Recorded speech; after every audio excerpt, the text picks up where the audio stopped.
Hello, and welcome to our AI and Accountants 2025 online presentation.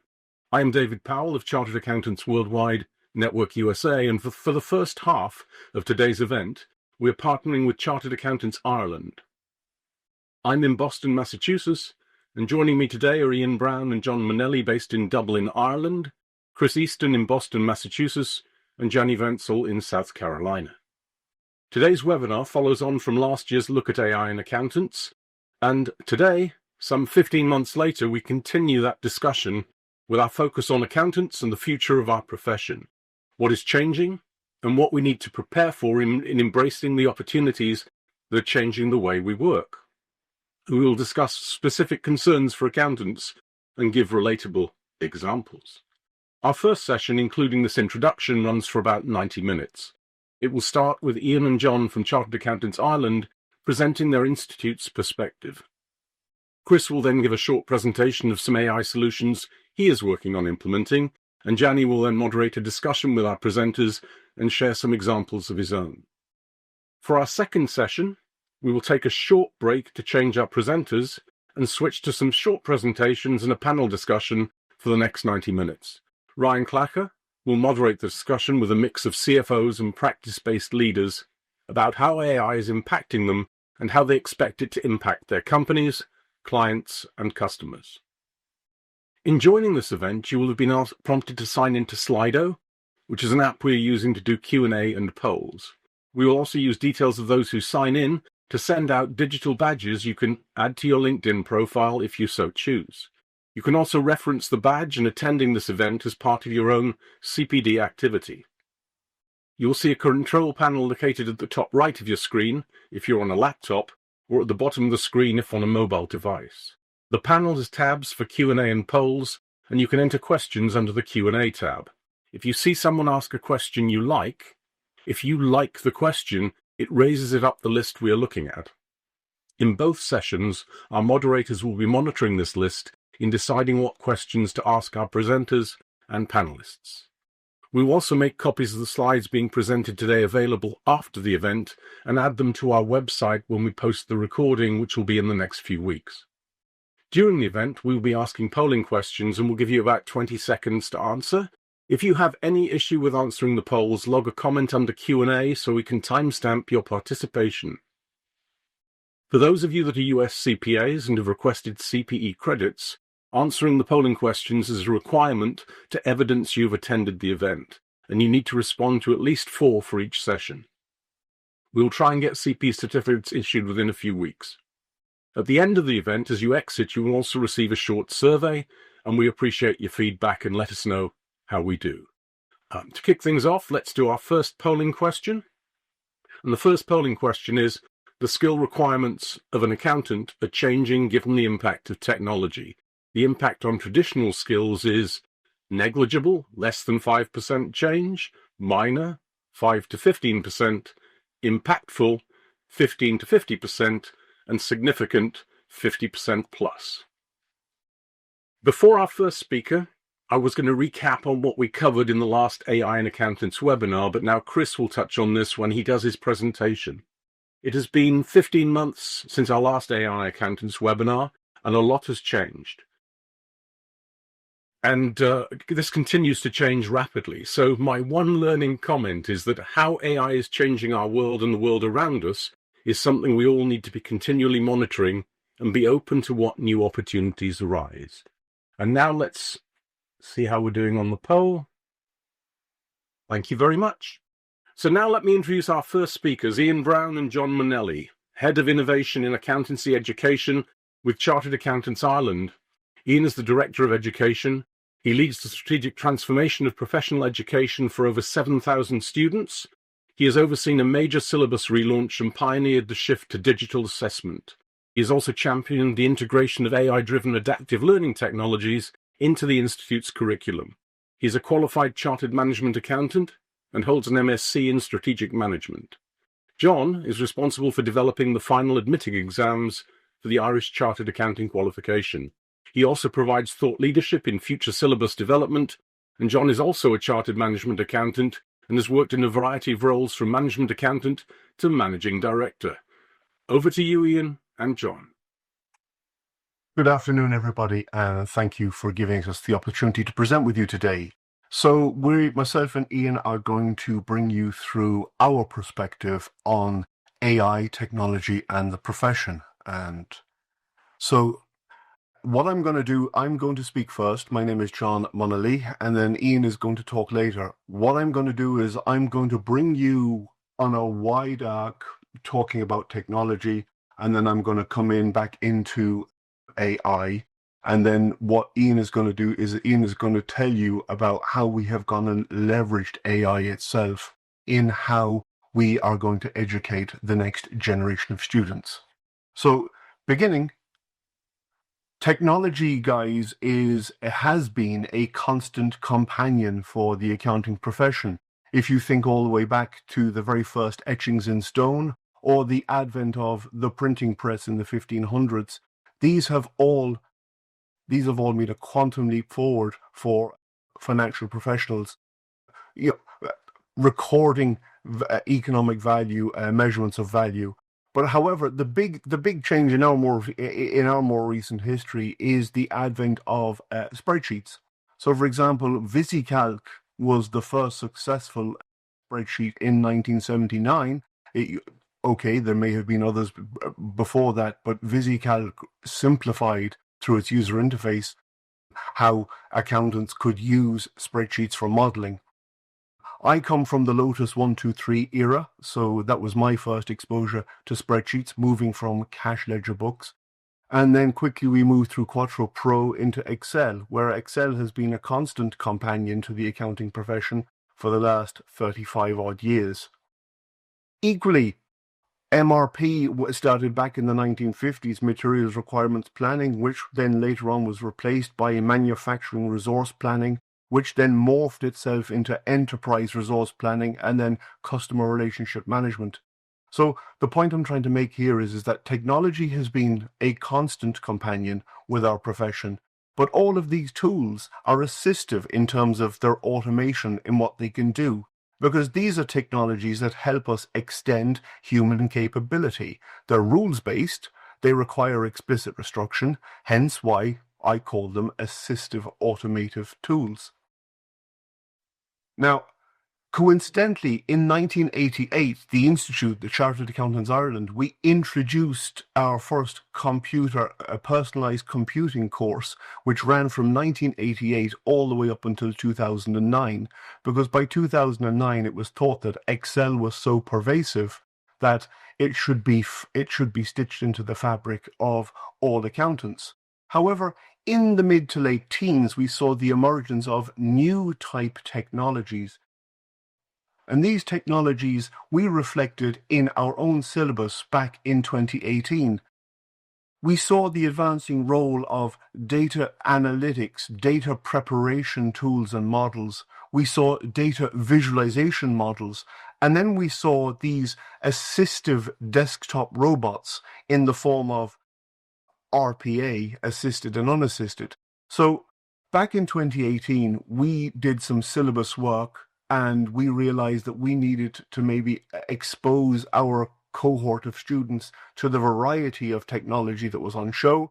And we developed teaching in the whole sphere of Alteryx for data preparation, data visualization, we relied upon Tableau, and UiPath for robotic process automation. Now, also at the time, we saw other technologies starting to interface with the accounting profession, namely the whole sphere of blockchain has emerged, and sitting on top of blockchain is cryptocurrency. So we developed a number of teaching materials to give accountants exposure and give them a kind of an understanding of the underlying principles behind these emerging technologies. And that's a theme of what we do in terms of how we decide syllabus for Chartered Accountants Ireland. We very much try to get in under the bonnet of, well, what are the guiding principles that are behind these technologies? Because these technologies will come and go, and typically they get replaced or overlaid by evolved versions of these technologies, but they do all rely on a certain amount of underlying principles. It's these principles that we try to capture, and that's what we try to bring to the teaching. when we do the teaching in Chartered Accountants Ireland. What was interesting was when we saw RPA, robotic process automation, we got our first glimpse of what we saw were unattended robotic process automated routines. That gave us some kind of an insight into perhaps where the future of this type of technology was going.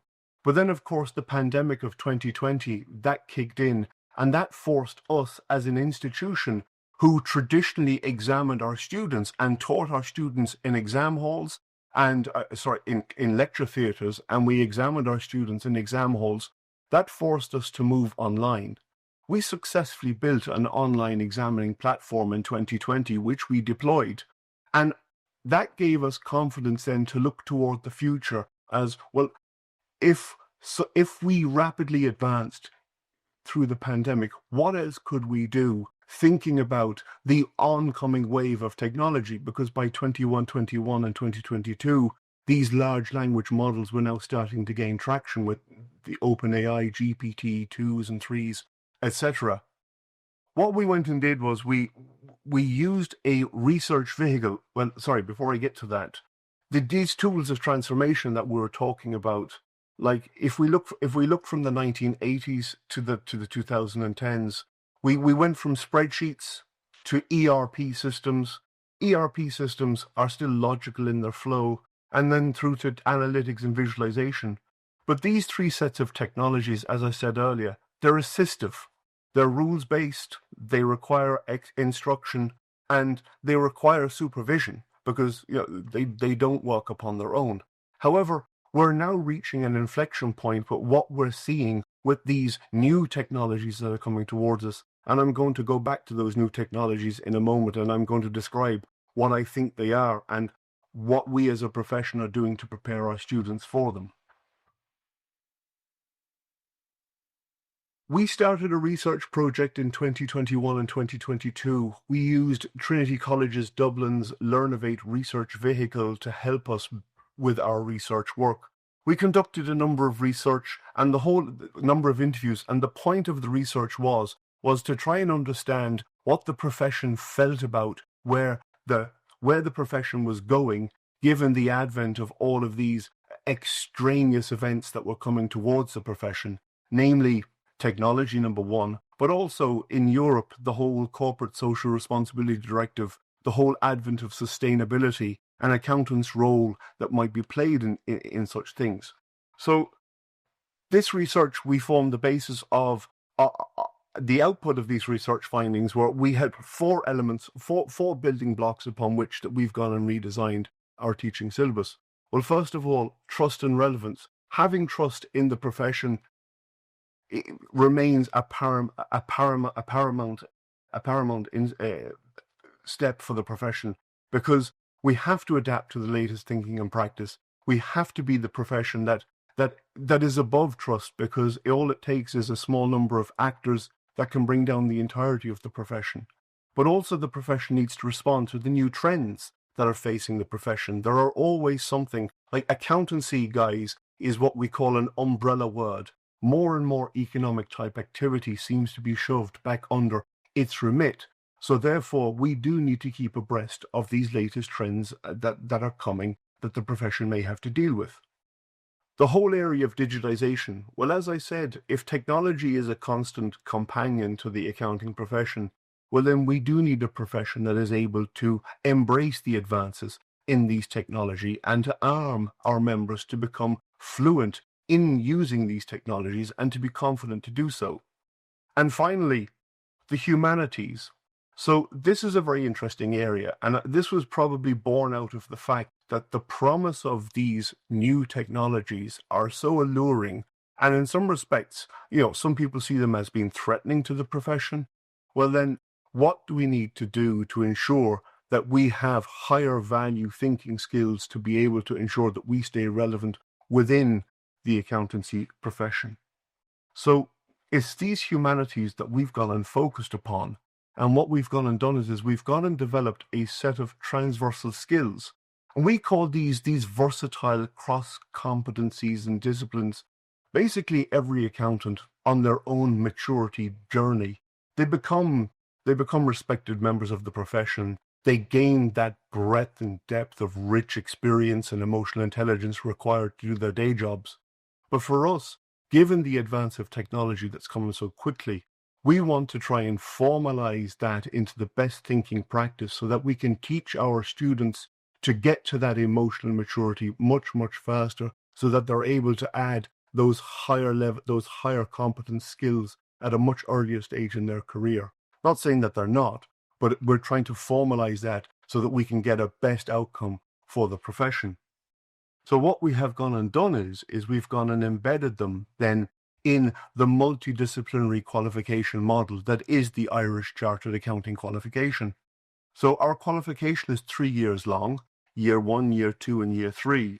But what we have gone and done is we have gone and stitched into the fabric of the qualification these transversal skills, because we think these are the skills that are going to be necessary to work with technology in the future. And I'll come back to that point later.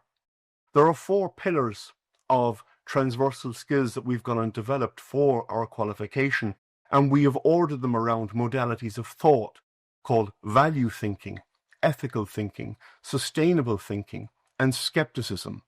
So, for example, professional skepticism is an accounting-specific extension of critical thinking.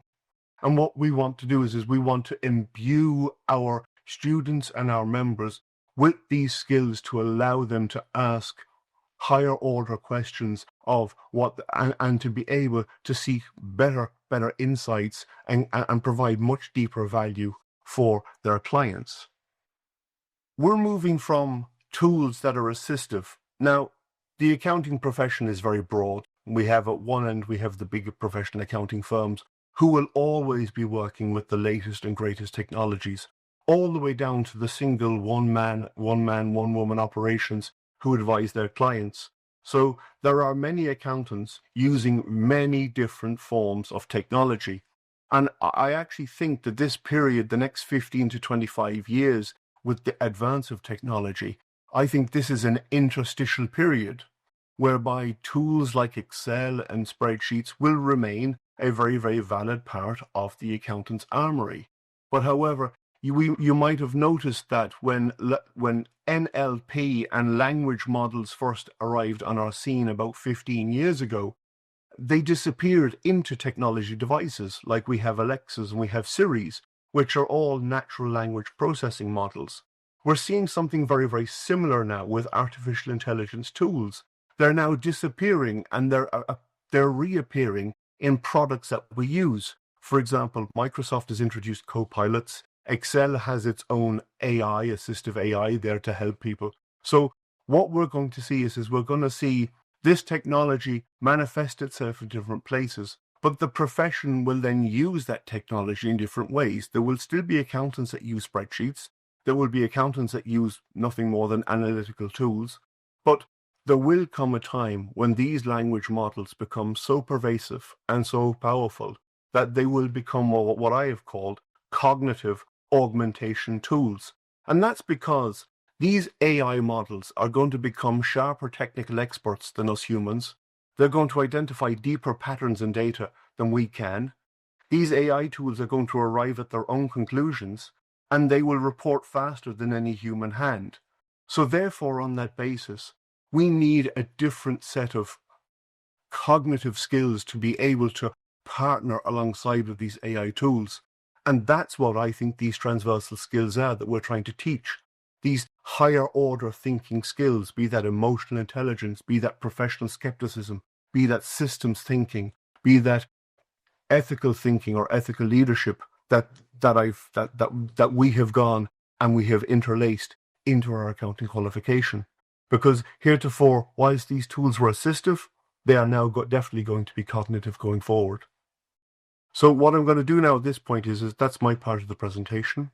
I'm going to hand over to Ian, and Ian is going to take us through what we are actually doing with AI itself to actually aid students' learning journey in the actual qualification and profession. Thanks a million, John, and hello to everybody. Just to say, in the section I'm going to cover off, John has very much covered what we were doing to change our syllabus in terms of what we're going to teach.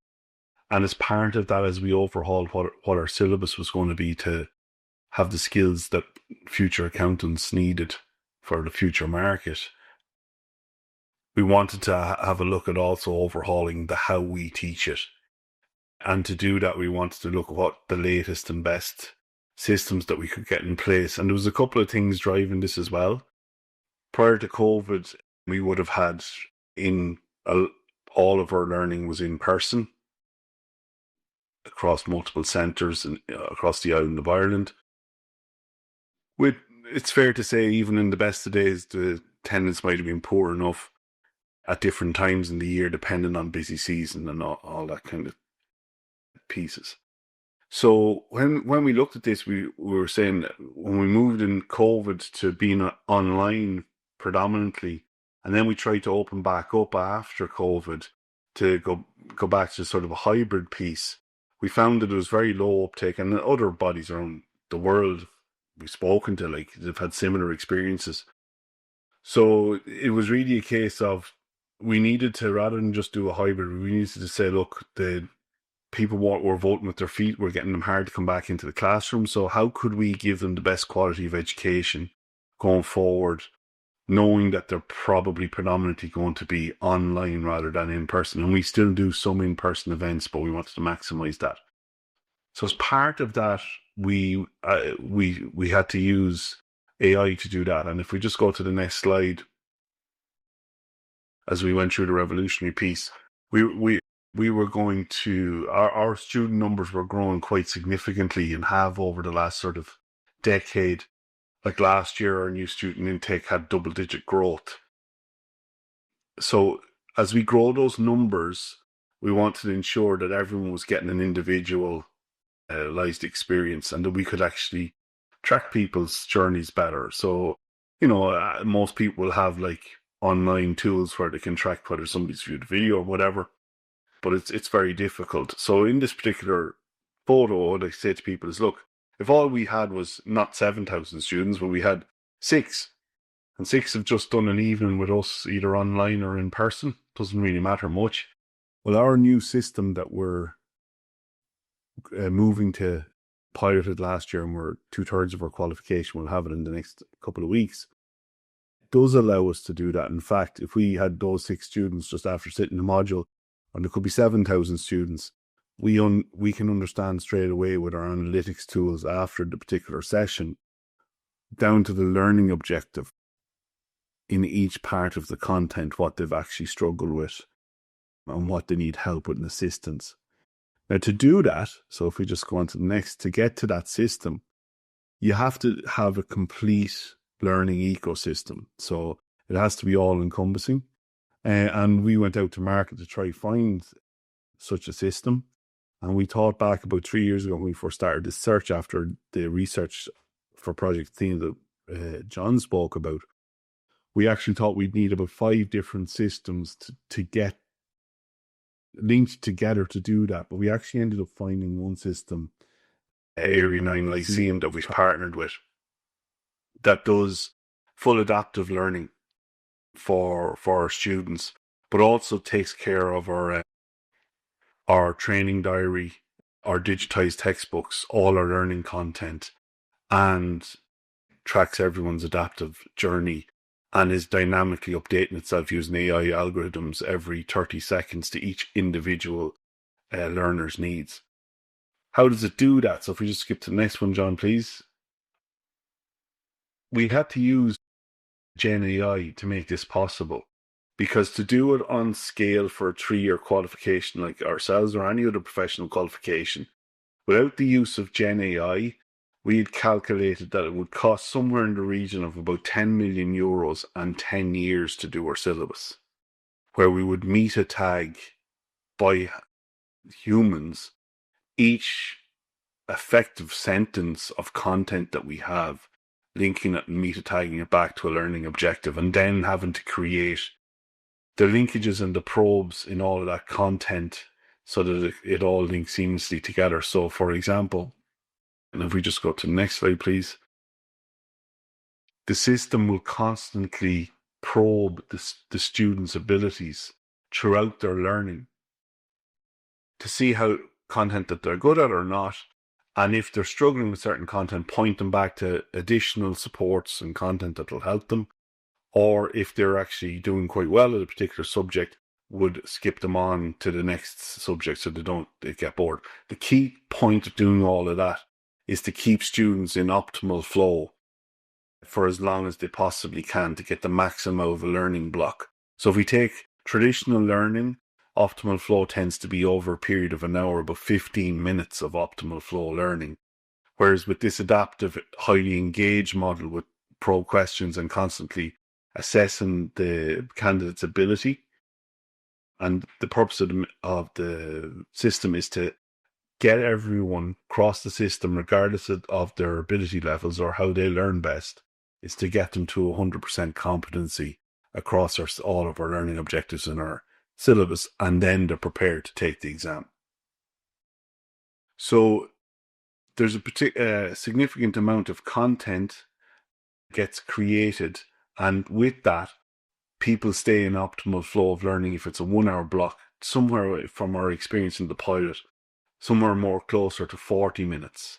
So what we found is, and the science that behind the system, is that it's twice as effective as traditional learning, and students can, on average, progress through content in about half the time that they would have with traditional models, despite the fact that the volume of content that we've created for each journey, so that everyone's unique journey traveling through our modules, whilst 2,000 students might do the same module, no two students would travel the exact same learner path to get to proficiency across every single learning objective.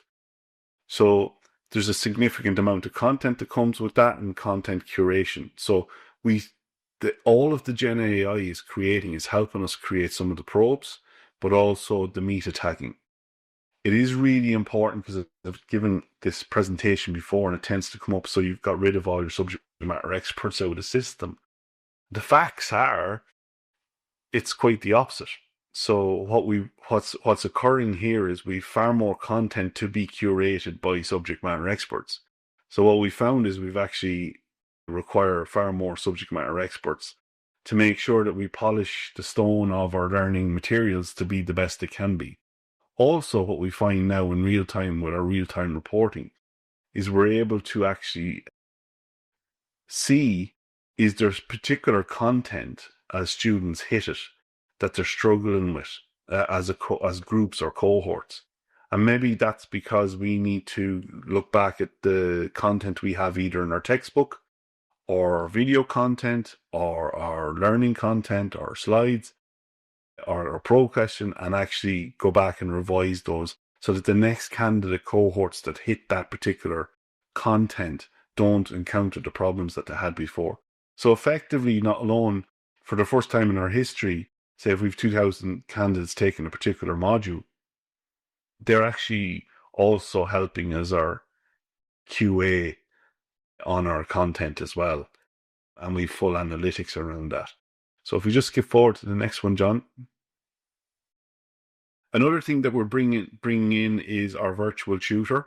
And that virtual tutor, what we found is as we speed up using AI at different sections, so we've sped up our onboarding into the qualification to get your exemptions registered and all that. And at peak times before in the past, that could take up to 6 to 8, 12 weeks, different times, depending on the volumes that we were being hit with. That's a fully automated process now, and it's done end to end within an hour. What we found was we needed to speed up all of the aspects of our actual engagement with students, or you end up with quite sort of a disjointed limb hanging onto the side. And what we found was, whilst the system was very good at navigating people through their own unique journey, if they still had a question that they wanted to ask, might be a hygiene factor around when is my next exam sitting, what am I entitled to in terms of getting more information back after an exam, or when is the course particular start, or whatever that might be, as well as the technical content of the particular module, they would invariably email us, and then we would come back to them, and it's a very manual process. And if there's a subject matter expert has to be contacted within that, it can take a couple of days. That's now been sped up to like where it could be instantaneous in that piece, and that's all curated in a generative AI tool. And that's lifting about 90%, and will lift 90% of the volume of the administrative work to actually running our program.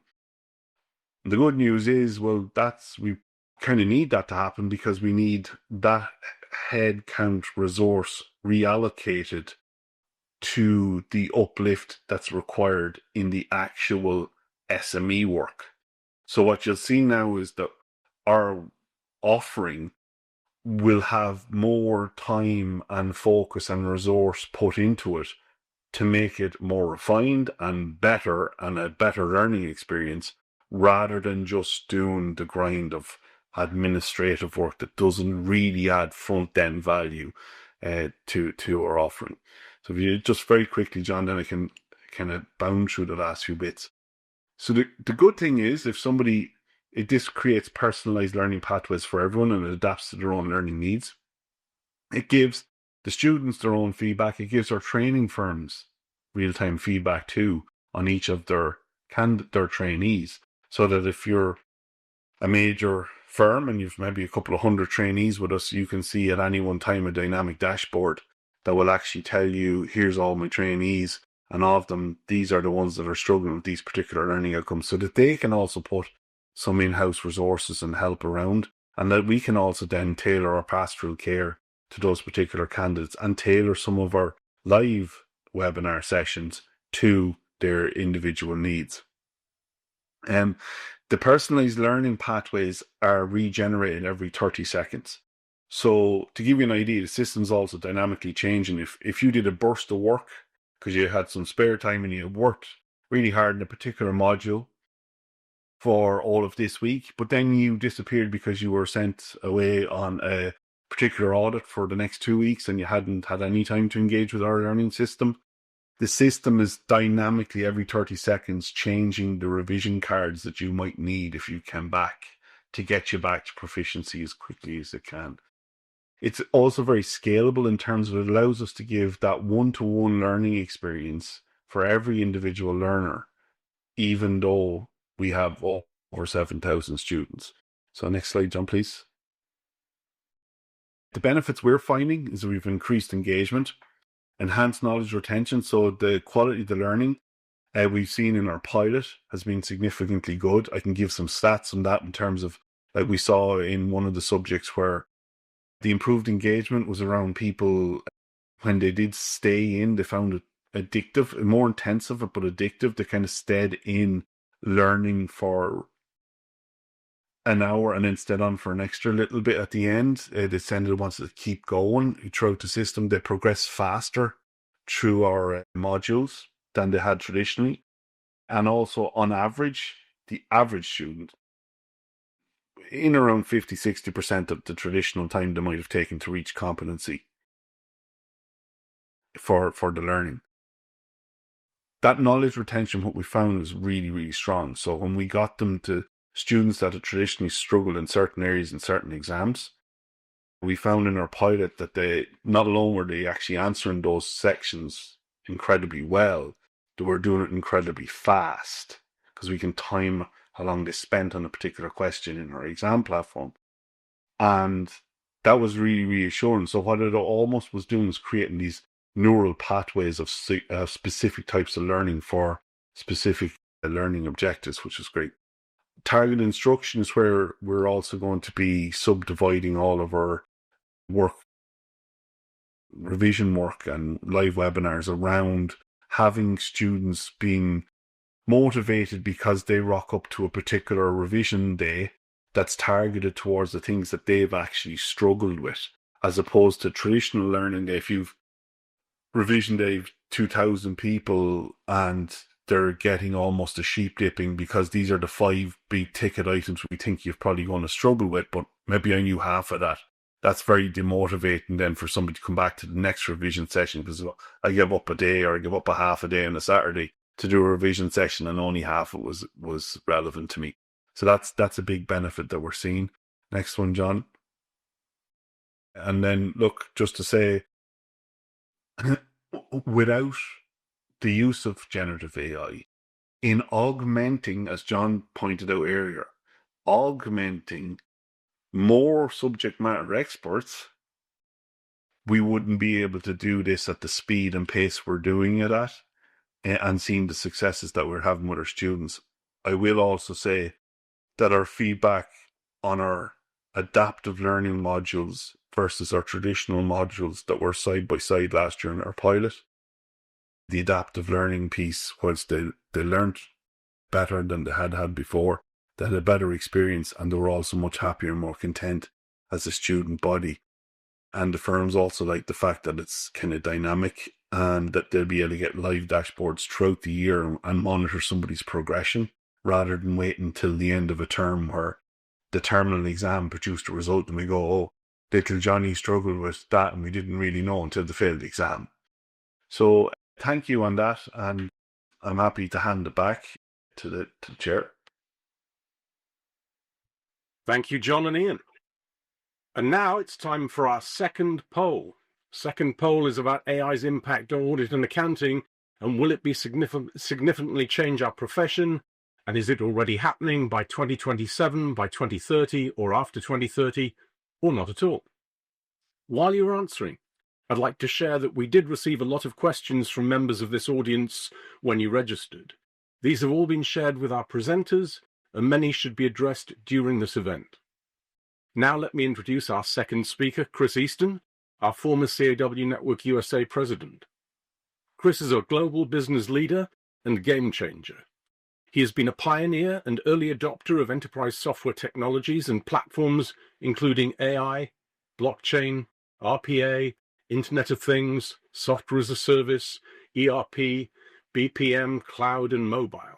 He is both a CPA and a chartered accountant and covers many industries and geos. And now let's see the results of the poll.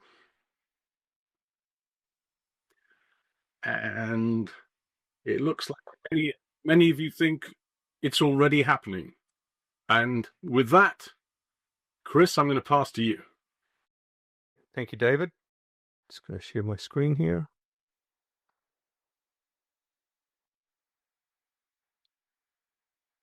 Okay.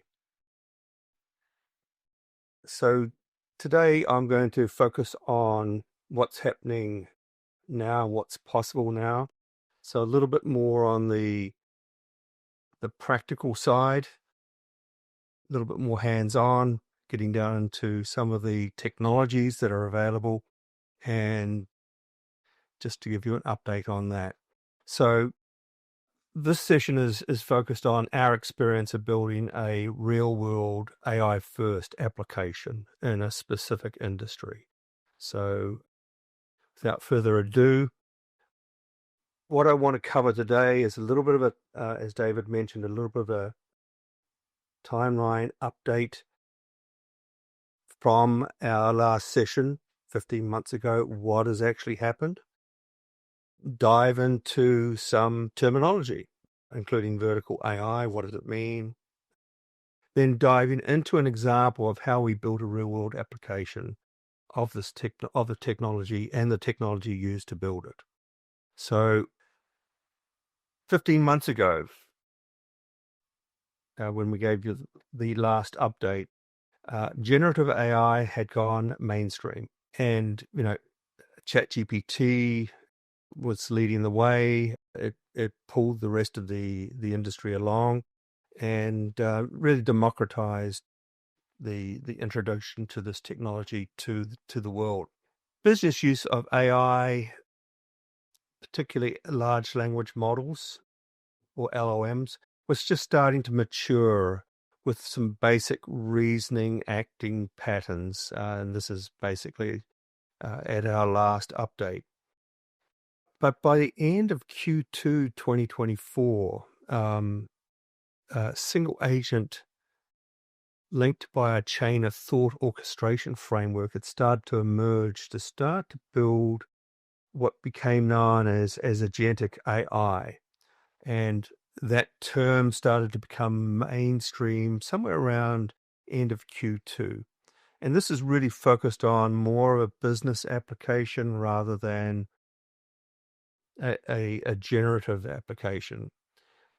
By the end of Q3, agentic AI implementation was in full stream. You have multi-agent architectures emerging with tools, orchestration engines, and improved LLM reasoning engines. All this made real-world business applications possible. So fast forward to Q1 of 2025, what emerged in Q3, all the tooling, infrastructure deployment, and everything that really makes these applications possible became available. And so that was kind of a game-changing moment to accelerate some of these AI applications. So just to level set, if you've used ChatGPT, you're all familiar with generative AI as defined in this slide. But agentic AI is different. Its purpose is to achieve a specific objective by performing actions and making autonomous decisions. It's proactive. It initiates actions, makes decisions, and adapts to achieve goals independently. So it's starting to think, and it needs minimal human interaction after the initial goal is set. And the learning style here is it's goal-orientated, it's context-aware, it focuses on completing tasks within a given environment, which, when you think about it, is ideal for a lot of business applications and where business applications should go. So taking the agentic AI and applying it to a specific industry is generally called vertical AI and is our focus today. Vertical AI has these characteristics, all aimed at building a domain expert AI that can reason, understand, and provide actionable intelligence versus just displaying information. So I think talking to a lot of users in specific domains, they are saturated with dashboards, which they still have to interpret. So building an AI that can think through, has that deep domain expertise, it can problem solve, it can address specific challenges, it can start to really get down to very specialized functions. And you can start to build these agents for many different types of functions within an industry, and that's what we're seeing being built out. And it won't be long before you sort of see an AI tax accountant and an AI auditor. I would say that's probably almost happening now. Data integration, these things just love data and they understand industry-specific data. You can train it on that. Unstructured formats like emails, documents, even accounting standards or audit standards, it'll just ingest that and start to build that intelligence around it. So I like to say we're moving from information to intelligence. So why is vertical AI important? Deep expertise solves complex problems, and this drives ROI and competitive advantage. So this is sort of the next level that we can take AI to, with the focus on, hey, are you delivering the AI? It's just not neat stuff. It's what's the ROI you're delivering and what's your competitive advantage? And this has implications for the role of accountants going forward. So in our example today, I've chosen for a vertical AI application, an application we built for an industry you should all be very familiar with. Although it's not accounting specific, the principles and practices used to build this AI carry over into any domain. Commercial airlines are incredibly complex. You know, we've got 900 scheduled airlines in the world today. There's over 100,000 flights per day. Each airport or station has its own minimum connection times and airline-specific exceptions. Over 200,000 flight schedule updates per day are going forward. And there are 300 commercial airport pairings around the world. You can fly to 300 different destinations. So really the key to this industry is, the network planning, where do you fly? And then putting together a schedule that will work economically, i.e. it'll be the most profitable schedule and it'll be the most operationally efficient. So incredible complexity. What we did was we wanted to focus down onto a specific area of this industry, which was network planning, when, where, and how often. Scheduling, airlines produce a schedule that goes out 330 days, and it changes weekly as the first schedule goes out 330 days, but the real schedule they're going to fly goes out 60 days before they actually fly it. And there's a lot of moving parts here, and it's extremely complex. So it's also extremely competitive. And really what we were looking at with the AI here is what value could it bring to this industry that would be game-changing. So for instance, we could say, just got a sample quote here, compare the current and previous versions of the published schedule for all routes out of Boston, for changes in frequency for JetBlue and its competitors for the month of November, and summarize by week. So you can give that to a vertical AI that has all the data, has the understanding to be able to interpret what I've just said, and can go out and produce the results for that. The second part of the ROI here is mistakes in this industry are expensive. And here's where the ROI sort of comes in. So you want to be able to ask a question, what is the operational and financial impact of retiming the Monday Redmond to San Francisco flight from 7:30 a.m. to 9 a.m.? This is a real world situation. Include broken and potential new connections. Now, in this case, this was an actual real world example where a human scheduler made a change, retimed the flight, and before they recognized the impact of that, they'd already lost $250,000 in a matter of 2 weeks because they broke the connections for people wanting to connect from Redmond, go to San Francisco, and then fly to different parts of the world. And you can kind of figure out that, a firm like Microsoft is based in Redmond, Washington. The other key thing here with these applications is accuracy is critical. So with a lot of generative AI, if you're not careful, it will make stuff up just to answer your questions.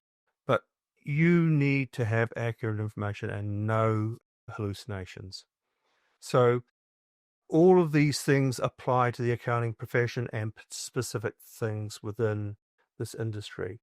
But they may not be as complex as this commercial airline, but the business in which you operate as an accountant may be just as complex, and your role will start to merge into, hey, looking forward in that business with the assistance of an AI that's familiar with both accounting and your business. So let's get down into what you need to build a agentic vertical AI application. There are many components that need to be considered to build this application, which we currently have in production that's been rolled out to multiple airlines. But you need to consider, things like the large language model or models that you're going to use, all the different data sources you're going to use, how you're going to orchestrate and build the context around that, what sort of instructions are you going to give the AI to build its its intelligence. You need to look at the structure of your agents and tools, all the infrastructure, your UI, your backend, your security, user management, how you're going to deploy it, and then how you're going to develop and maintain it. But today I just want to focus on the core things that you need to be aware of, which is the LOM reasoning model, the data, how it's going to orchestrate the instructions, and the structure of the agents and tools, just to give you some background on that. So this is how it's built currently. So reading from left to right, you start off with a root agent, and you give it a set of instructions. So you build this host application and you build your first agent. When you had a single agent back in the middle of last year, when multi-agents wasn't really possible, you would then put all your tools into that agent and you build this massive single agent that could handle all the tasks. The problem with that is it became easy for it to hallucinate and not provide the right answers. And this is why multi-agent technology came out, where you now, as you move into sub-agents, have the root agent just call specialized agents for very specific functions. And you give each one of those agents a set of instructions. And then each one of those agents can have tools that might go out and look up data, and you give it a set of instructions around each tool. And then recently, as of the beginning of this year, MCP servers have become popular. So you can extend your internal application out to start to call these MCP servers, and MCP stands for Model Context Protocol. It's a program and protocol that acts as an intermediary, connecting applications to external tools and data sources like file systems, databases, APIs, and all through a standardized open protocol, or MCP in this case. So these external applications are now open to your AI to be able to call. And so to give you some idea, here is just a sample, and there's much, much more, of all of the different applications and integrations that are available via MCP servers to your AI. And you'll note many common applications, and from utilities like email right the way through to ERP systems, for instance, and more ERP systems, and the sort of day-to-day things are being integrated via MCP servers. So given this structure, how does this all work? And I just wanted to give you a little bit of a peek behind the scenes. So you've got all these agents, and you ask a question: how does it know which agent to use, which tool to use? And the secret is in the instructions. So the instructions are the LOM, the reasoning engine, to build an understanding of all the agents and tools available to answer your questions, right? So that's the first thing it does. When you start your agentic AI, it will go through and read all of the instructions that you've got on all of the tools that are available to it. And it then has the context to be able to reason.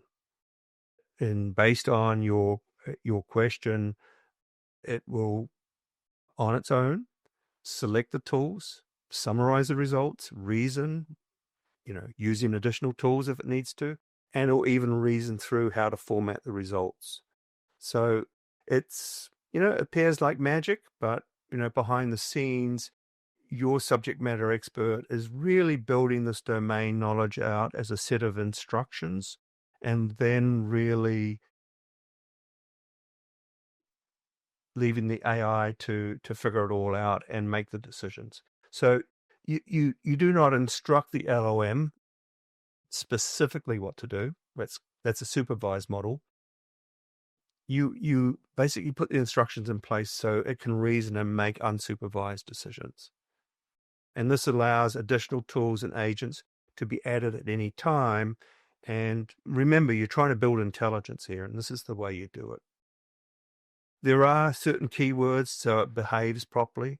You need to, in capitals, say always do this, never do this, to get the accuracy that you want. So there's quite a bit of tuning to be done in the instructions. But wait, there's more. Many, big data platforms like Databricks, Snowflake, and BigQuery now have AI integrated that understands the data and can dynamically generate SQL queries to answer any of your prompts. In addition, many of the big data platforms are integrated with machine learning models, again powered by AI. So in effect, what this does is opens up to you the ability to be your own data scientist or SQL expert. You're basically programming by prompt, and it's doing all the hard work for you. So you just need to understand the available ML models and then how you're going to utilize those in the business or for this specific agentic AI model. So for instance, if you want to predict, in our case, moving a flight from this time to this flight time, you might pass that data into a gradient boosting model, ML model, and get it to predict what the revenue impact would be. So in our airline industry example, we ingest 23 million flight records per week and then have the AI generate the queries based on user prompts, which is just magic. It really opens up what can be done. So just to summarize, originally, and we thought that the time frame of 2035 for the AI impact on the profession, 2035 was really where it's going to hit. We think it's happening now. And these very specific agents are being built. The tools, technology, integration, performance are now mainstream. And there are daily updates and releases of new features. ERP systems, reporting, audit, tax applications, and practices are now being reimagined as AI-centric. And this is a tremendous opportunity for the profession, in my opinion, because it just gives us a broader role as we get to understand this and embrace it. So my advice is start now. David. Thank you, Chris. And now let's run our third poll. And the third poll is your company currently using AI technology? Yes or no? While you are answering, let me introduce our moderator for the next segment, Jannie Wentzel. Jannie is a partner with Sential. He's a chartered accountant from South Africa and a thought leader in risk transformation and integrated risk management technologies. Jannie advises clients on the use of technologies to reduce the complexities, manage risk, and minimize the compliance cost. So let's see how we're doing on the poll. At the moment, it looks like 67% yes, 30% no. Okay, let's close the poll there, and let me pass over to Jannie. Thank you. Thank you, David. And yes, we asked a question last year about how will AI impact the profession by 2030. I think based on the results, what we've seen so far, it's already there. And I think many of you answered that. But I think what would be interesting is, John, Ian, Chris, maybe if each one of you can share a little bit with us on the profession changes, what are those changes are we going to expect by 2030? And John and Ian, you used the word trust a couple of times, and Just from the audience, I saw a number of questions that touch the word trust, ethics, and how can I trust. So if each one of you maybe, and I'll start with Ian, if you can talk about, sorry, I picked threw the dart on the screen and which one to start with first.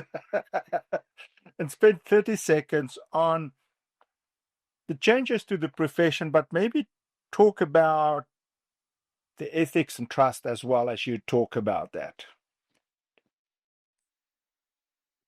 You don't start with an easy one, do you?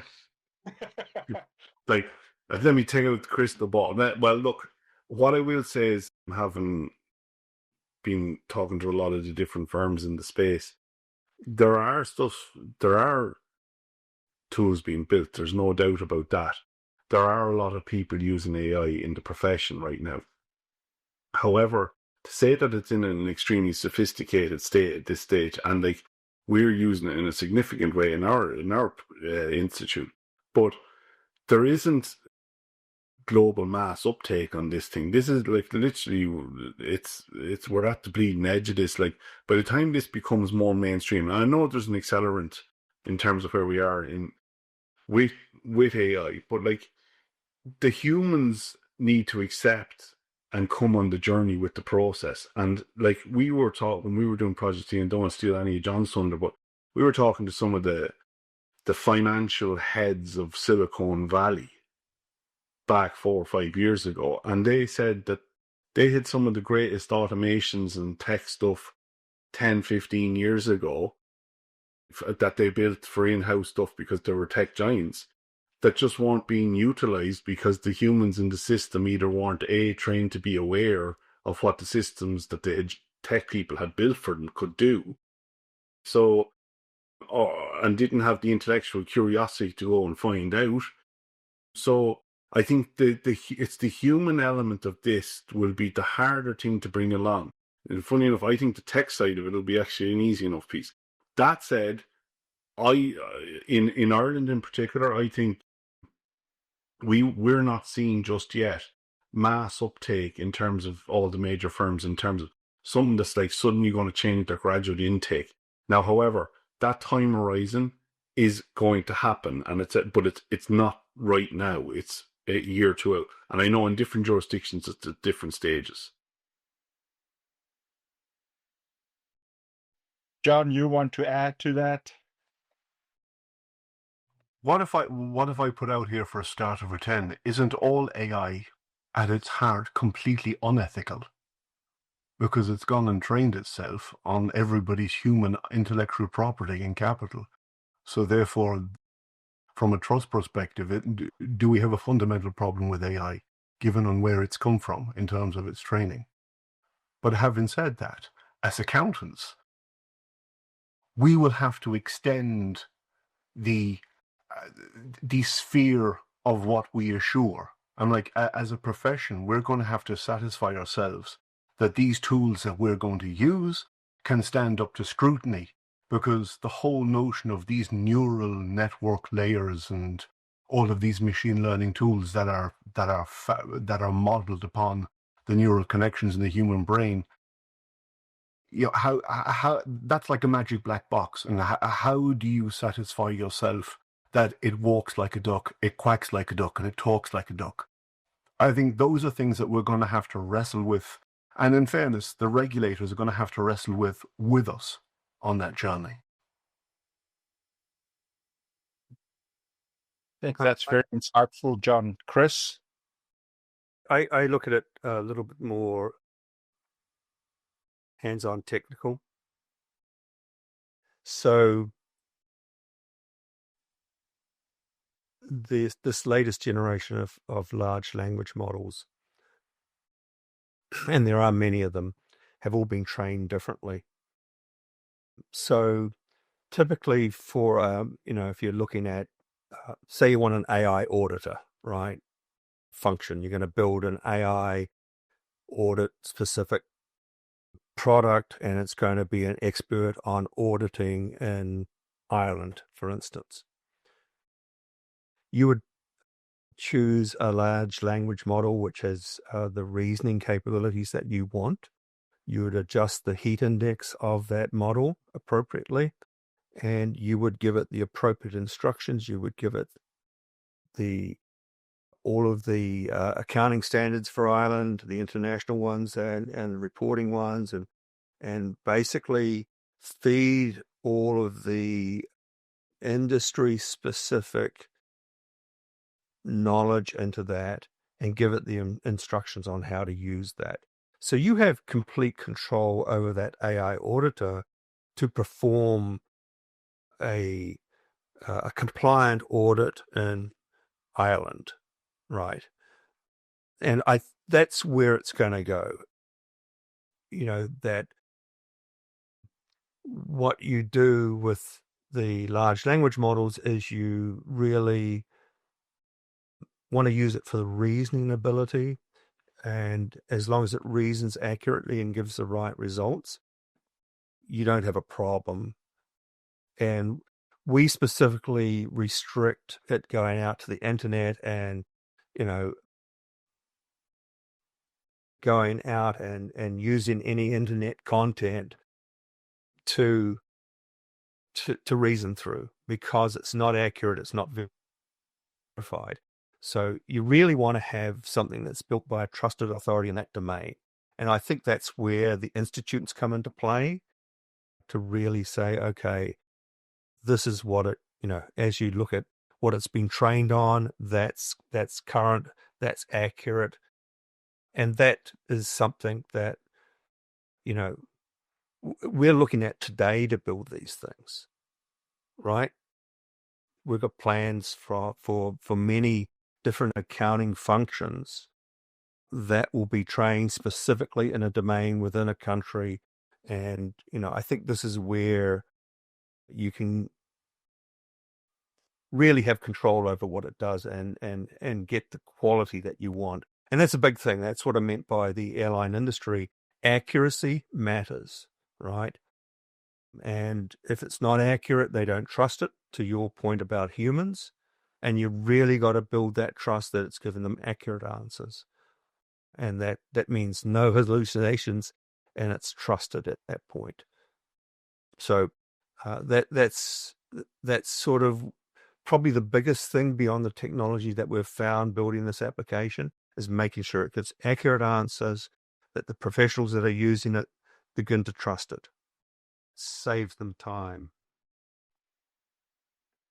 I think that's a fair point, and we're seeing some really excellent examples of some of the big professional services firms building or experimenting with building their own taxonomy-specific or domain-specific language models that they're using as what I would call at this point sketch pads or jump-off points. So in other words, if you were to put them up against a subject matter expert or a technically expert partner, they're maybe getting to what maybe 45, 50, 60% of where maybe somebody with 30 years of experience would in terms of judgment, etc. But I mean, you're completely correct. These models are going to close that gap very, very quickly over the next couple of years. Yeah, I would say within the next year that we're looking at reasoning models that are giving, if we look at the performance and there's performance test on the actual LOM reasoning model, we look at those and say, hey, how accurate can it reason? Yeah. And, what are the controls that we have around its reasoning ability? What thinking budget do we give it? So this is where we're at right now. And those controls are all here. And so therefore, the LOM itself is actually a very small part of your application. So it's more the data and the instructions that you give it. And that's what we've found. And the cost of compute coming down. And the cost of compute is coming way down. So that's what I meant by the deployment infrastructure is all there. We're running, you need to give it a personalization because we're running a multi-tenancy environment, for instance. So we're in this particular case, we're putting it out to multiple airlines, but you could imagine Chartered Accountants Ireland develops an audit audit, I'm just hypothetically doing this, say maybe something we do over the next 6 months, right? You develop an AI auditor for Ireland, right? Best in class, and you make that available to all your audit practitioners to try out, right? So each one of them has a sign-on, and they get this professionally curated tool, etc. So, that could be a possibility, right? Yeah. Where, it's a standardized thing, it's maintained, there's new standards, etc. There's better training and instructions going on. I can imagine those sort of things happening within the profession in the very, very, very near future. Yeah, so just on that, and I totally agree with you. Like, in terms of the art of the possible, in terms of the tech bit, no issue at all, right? The problem again will be the people, and so in the people, we have to look at what the regulators like. It's one thing to use, say, if you're in a firm and you're, say, British Airways, and you want to use it internally to do your own internal audit function or whatever. But if you're doing statutory audit work now in a particular jurisdiction, say in Ireland, well, then you need the Irish regulator's approval to be able to deploy that tool. That's a different ask. That's not something that the art of the possible in getting that signed off is a lot longer than the ability for the tech to do that. That's why I'm saying there's a kind of a ramp here where the tech will be there to do the stuff. It's actually the delay is going to be in the regulatory sign off and approval to do that. But also there's another piece where, like, international accounting standards and auditing standards have to change and be allowed change to allow for free. Because we've had long over a decade where, a lot more than that, where people could do big data dumps, analyze everything, but then still have to pull a sample size manually. Which is absolutely crazy. But that's what's happening. That's the reality. The lived experience. So, we're ingesting 23 million records per week, right? And, it's last week's version of the worldwide schedules, and we bring in another 23 million records, and we just start to compare them. To ingest 23 million records takes about 4 minutes into in a big data platform. It's a little slow. But at the same time, we also do the comparison, and we generate what are the differences. So you can analyze that almost instantly, and you can have an AI that's just looking for these things, or you feed it into an ML model that's doing abnormal. It's looking for abnormal data in that feed. So it's more going to be a continuous audit going forward because it's just so easy to do. And the AI drives it. I can tell you, this is so easy to do that, to put that facility in place in this particular application took us 2 weeks, including all of the comparatives around it. Yeah. And the UI and all the other bits and pieces, just to do the comparatives between the schedules that are coming in, because they want to see what's our competitor done in this market, right? So the feedback that we're getting from the users is really interesting.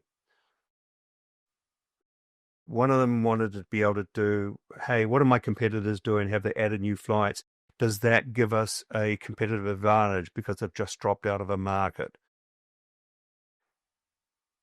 We can do that. I think the agent takes somewhere around 30 seconds to a minute to go through and do that analysis.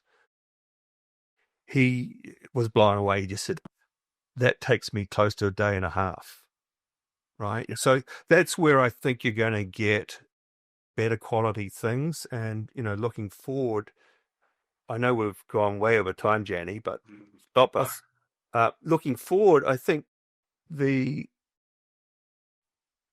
benefit for the accountant is because I think you made the point that, accountants are this umbrella, right? And we get a lot more things thrown at us. This gives us the ability to go up market and really say, hey, what's the forward impact on the business of this? Because I'm looking forward on the business. Correct. Get more involved in the business decisions rather than looking backwards and doing backwards forward, right? So, this gives you the ability to do that. So this particular, in this case, it was a schedule analyst said, hey, you just freed up a day and a half a week for me. So, right?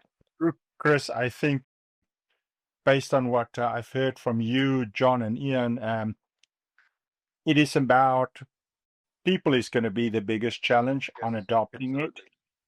The second part is how we set up the models, how, and I'll use the old tech term, how we configure the models, how we dial it back. Should we allow creativity? Should we stick to facts? There are tricks and tips on how to do that, and we should apply that. And what I can also say is what I've seen is there's the concept of human in the loop. Yes. Where we actually can, with the adoption of I rely on that by introducing the concepts of we as humans approve. That actually will help in getting people more comfortable of where we need to be and can we rely, can we not rely. If I look at the screen of all the questions in, almost every other question on the screen is, what's the ethics? Can I rely on the data? Yeah, that's almost all the questions. So we're getting ready for our next poll question, and as we're getting ready, I'll make the comment. It is a change management on how can we introduce the human in the loop, how can we approve so that once we get comfortable more with the models, that we can take out that human in the loop concept more and more and rely more and more on the agentic models to do that approval for us. But I think there's bringing the institutes, bringing the accountants, and the next question after the polling question is going to be the discussion on, let's talk about people's fear of the models and how do we change that. But before we go there, let's launch the polling question. Jannie, the poll's launched and it's been filled in by about 80 odd people. It's agree and disagree is very close, 56% to 44%. I guess you can move on. Okay, excellent. So I think we are really, that speaks to the question is of the fear of accountants with AI.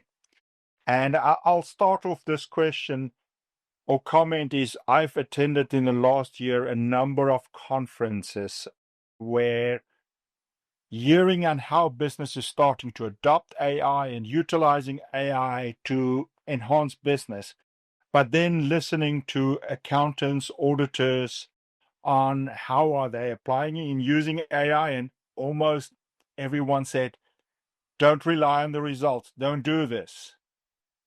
And you're almost dealing with two sides of the coin. One is we are using it and adopting it, and then the accountants and auditors said no.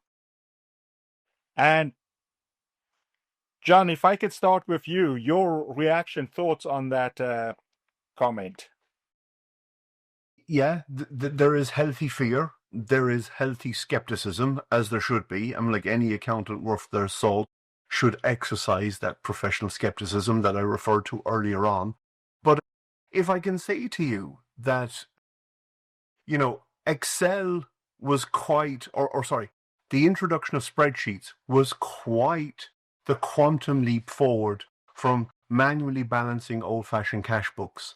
Was there skepticism back then? Yeah, absolutely. Of course there was. And I mean, well into the mid-1980s, I remember working with old-fashioned cash books and old-fashioned ledgers that had to be written and typed up. AI represents the same kind of shift forward.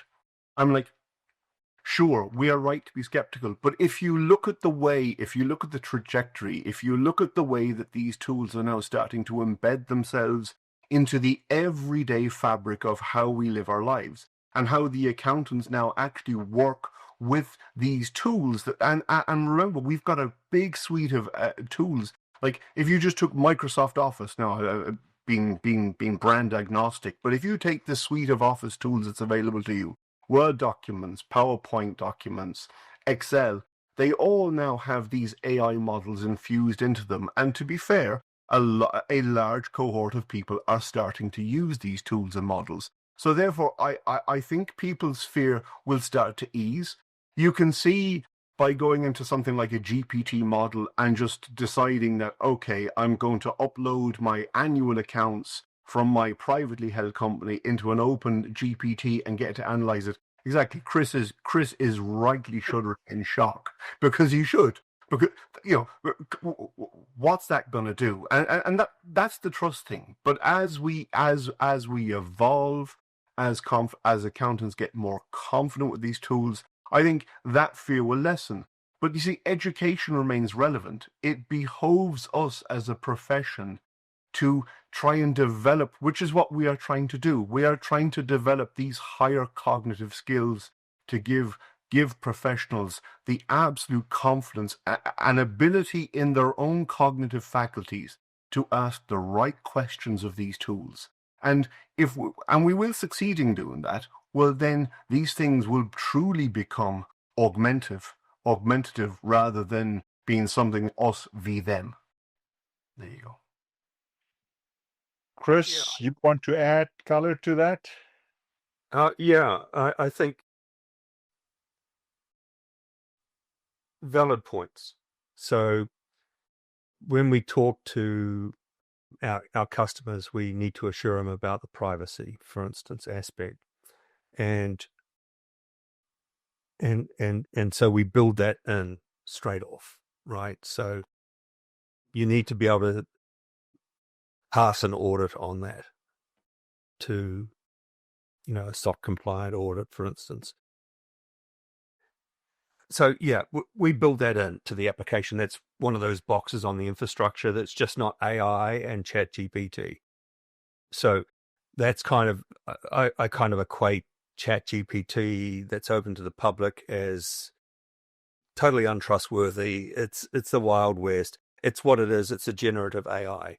What we're talking about here is an agentic AI that's private, well-trained, vetted, instructed by domain experts, and trusted. You build that trust in, and that is what are the results and where is it getting its information from, and so on and so forth. So I think, that, getting the right answer that's accurate was a big thing that was actually quite difficult in 2024. And then with the new models that came out at the beginning of this year, the new LLMs that were private trained, you had a choice of how it reasoned. You could compare it and compare the accuracy. There was a quantum leap. Basically it was March this year. So we started getting highly accurate answers, and we had industry experts looking at it and vetting it. And it would be like, hey, your MCT exception for American Airlines at London Heathrow is wrong. Well, no, it's not, because there's actually two exceptions there, one for a narrow body and one for a wide body aircraft. Are you happy with that? So the LLM was actually right.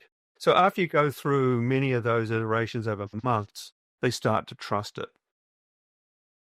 So I think there's a couple of other things that's interesting that we've observed, and this is just the observation as we do this. There's a changeover in various industries as this next generation that is grown up with it in the digital age. They've embraced AI and they've seen what it can do, and they're hungry for this. They want to help build these agents and personalize them and go for those higher functions. So I guess it depends on the demographics of the industry that you're going into. And I totally agree that, if you've got somebody that's been in practice for 40 years, they're not going to trust anything, right? Because keeping up with the stuff is really hard. But somebody coming into the profession that has maybe gone through the excellent curriculum that you guys have got in Ireland, right? they'll want to say, why haven't you got this? I want to move up the food chain and say, hey, look, I want to deliver more value to the business, or we want to be able to do a continuous audit, or we want to do a prediction on the sustainability of the business, so we don't end up with a Silicon Bank situation, right? That we had here, where they did an audit, but really, if they'd projected forward, they would have predicted that bankruptcy ahead of time. So I think age is a big thing, and what you're bringing through with your curriculum, how you've been educated, and going back to Excel, just to button this off. With the MCP integrations, you'll notice that Excel and all the other major spreadsheets like Google Sheets, as well as Google Docs, etc., are all available in your MCP server. So what we're working on right now is to say, hey, actually go and get the financial data out of your ERP, go and build me a spreadsheet and do some graphics and so you can actually build the spreadsheet from the AI, right? So that's available now, and we're playing with that constantly. So that kind of MCP was a big thing. So your spreadsheets are going to that next level, but I would even say that that's redundant, because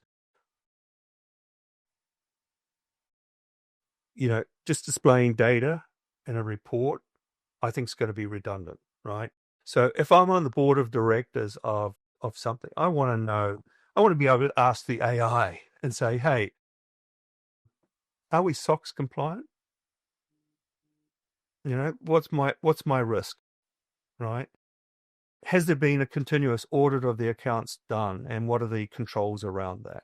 Have you detected any anomalies? Is there any fraud? That might be something I might ask at the board of directors level, and that is probably more meaningful than trying to pass a set of spreadsheets. So I think that's you'll probably see board of director style agents, right? That they want to be involved at that level and say, hey, what's our risk to the business? If like the Silicon Bank situation, right? Do we have too much, long-term, short-term mix that puts us at risk? What's the risk factors? So I think that's where, the accounting profession should be building those things, right? Because they're the most trusted profession to do that. So I'm kind of looking at where this could take us and where the opportunity is for this profession. I think it's fantastic. So, Chris, thank you so much. And we are getting pretty close to the end of our session. And there is a number of questions that I've seen coming up, asking for, give us examples. Chris, I think you did a great job in giving some examples. If I can ask Chris, John, and Ian, thinking about your 30 seconds takeaway that you want the audience to take away from our discussion today, I'll start off with just in terms of the number of examples from a tactical day-to-day control testing, manual control testing. I've created models that actually do the manual control testing for me. Upload the evidence, here's the evidence, complete. And yes, to Chris's point, you can actually it creates a spreadsheet for you that actually say, tested control 1, control 2, control 3, control 4. Here's the testing procedures, this passed, this failed. So you actually get to all those details as you go through it. I've done financial statement analysis, disclosure checklist. All of those are very doable. That's just not even using a multi-agent model that Chris described. That is just the most simplistic ones. So for each one of us, multiple different areas. And with that, I'm going to ask Ian if you can start with a 30-second takeaway for the audience. Yeah, sure. As I said, the technology is there today. Don't doubt that. one of the things we talked about there in the trust piece, how we've gotten around that trust piece is it goes back to sort of Gorbachev and Reagan, trust but verify, right? So we got to verify this thing. As with the human in the loop, we did that for the first 3 years of one of our processes that we had AI wrapped around. And we actually found, to Chris's point, the humans were coming, oh, this is wrong, this is wrong, this is wrong. And it turned out the humans were wrong. So we ended up after this year was the first time we took the human out of the loop then, because we were kind of going, it was a complete waste of resource. And we had 4 eyes going on that. The biggest thing, though, that I see is going to be the restrictor is the change management at a human level of people. Because what I see is people don't necessarily make the automatic link to what the use case is in their situation. And if you want to democratize that at the lower level, that people make those decisions, say, I could do this particular task and that. People need to be displaying the intellectual curiosity, and I'm not seeing mass uptake on that just yet. And by the way, either are OpenAI, because they, as they said, most of the stuff that's on it is to check out how to cook a chicken, like. So, or like it's and it was an interesting stat in Ireland, which is a scary one to finish this. There was a survey done in Ireland, and something like 39% of all adults in the in Ireland are consider themselves in a romantic relationship with AI. So, John, on that high note, Okay. Well, as a profession, I actually think we're on a logically incremental journey with this technology. I actually think education remains central to how we're going to approach the future with AI.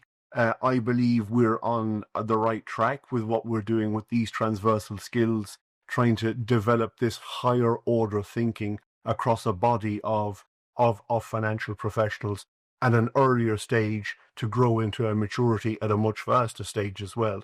And and the future is bright. To finish with an old Irish saying, an old dog for a hard road. In other words, we don't need to fear this because the experience that we have brought as a collective profession over the last couple of 100 years, it will see us through. We will adapt and thrive in this whole new world. Thank you so much, John. Chris, final saying before I hand over to David. Yeah, I think the biggest thing is, as you pointed out, John, that kind of intellectual curiosity is key. Understand what the technology can do, what the possibilities are, and reimagine where this profession is going. And the other thing too is I think that this is happening real fast, in terms of just the way this technology is leaping forward. So you're quite right in terms of the regulatory body's always the last to catch up. But for a lot of these things, there's going to be a lot of this new technology that's just going to be there. It's just going to come up through the organization. And I think we need to be prepared for that as a profession. I think there's the opportunity to be a much broader profession, add more value to it, more forward-looking, more broader business view than just financial reporting and the traditional roles. So I think, really what I see with your education is really the key around that, and that next generation coming through, and creating those opportunities. I think it's a great time.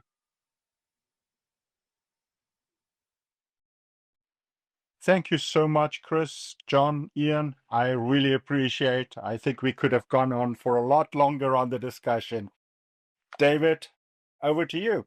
Thank you, Jannie. And we are going to go into a longer discussion, but with a fresh cast.